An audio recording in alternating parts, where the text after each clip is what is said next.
Something that we've been glossing over, which I think is significant, is that the Jews were preparing for the Passover at this time. It wasn't just a Sabbath. They were preparing for the Passover. And if you look up the Passover and what the Passover really is and when it was instituted, this was during the time when the Jews were in bondage in Egypt. And God sent Moses to get them out. Remember that whole "let my people go." And you remember the plagues. Now the 10th one was the one where each firstborn in Egypt would die, would be killed by the death angel as he passed through. And it wasn't just the firstborn of people, but even down to the firstborn of the animals. So this was a terrible thing. But God had told his people to slaughter a lamb or a young goat and to take some of the blood and apply it over the door frames and the side posts of the door.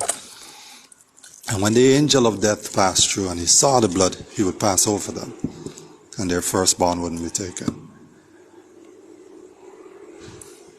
So I don't have the frequency at which they celebrated this or remembered this, but ever so often they had these Passover feasts, because a part of that Passover was that they were supposed to eat the meat from the animal, all of it. Couldn't put up anything for the next day. Small families were to get together and eat together.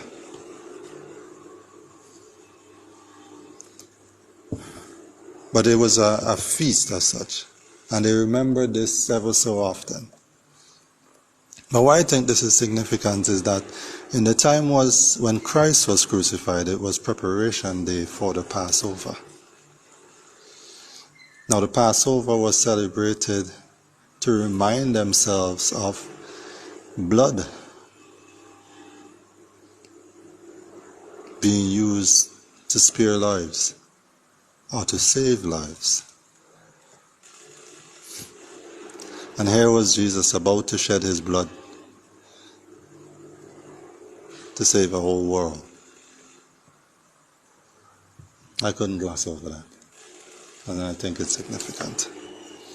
Also in, I think the account of, was it Matthew? Let me just find that. No, it was in Mark. In Mark's account of the crucifixion, he gave a little detail that wasn't captured in John, where they said the veil of the temple. Sorry, I'll read it.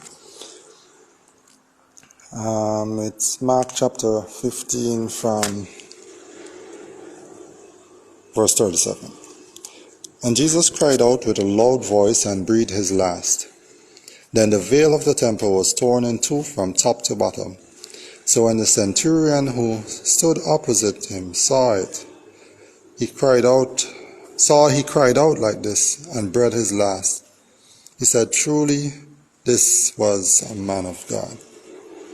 But the part that I want to focus on is the veil of the temple was torn in two from top to bottom. Now, the significance of this veil of the temple you will find in Exodus chapter 26. Exodus chapter 26 from verse 31. And you could pause and find it, but in interest of time, I will read on. Exodus chapter 26 from verse 31. You shall make a veil of woven blue, purple, and scarlet thread, and fine woven linen. It shall be woven with an artistic design of cherubim. You shall hang it upon the 4 pillars of acacia wood, overlaid with gold. Their hooks shall be gold upon 4 sockets of silver, and shall hang the veil from the clasp. Then you shall bring the ark of the testimony in there behind the veil. The veil shall be a divider for you between the holy place and the most holy place. You shall put the mercy seat upon the ark. You shall put the mercy seat upon the ark of the testimony in the most holy place.